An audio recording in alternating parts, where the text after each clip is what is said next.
সিজদায় পড়ে আল্লাহরে বলবেন, আল্লাহ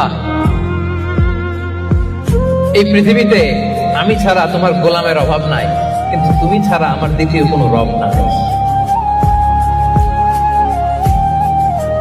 চোখের পানি ছেড়ে আল্লাহরে ডেকে বলেন, আল্লাহ এই জমিনে আমি ছাড়া তোমার গোলামের কোনো অভাব নাই, কিন্তু তুমি ছাড়া দ্বিতীয় কোনো রব আমার নাই, তুমি ছাড়া দ্বিতীয় কোনো জায়গায় চাওয়ার সুযোগ আমার নাই।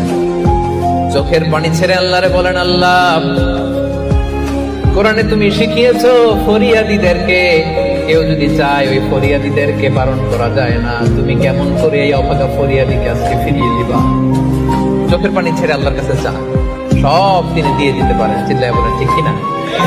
গোটা বিশ্বের সবাই আমাদের যার যা লাগবে সব যদি আল্লাহর কাছে চাই, আল্লাহ যদি সবাইকে সবকিছু দিয়ে দেয়, আল্লাহ বলে আমার ক্ষমতার 1 ইঞ্চিও কমবে না। চিল্লায় বলেন ঠিক কিনা?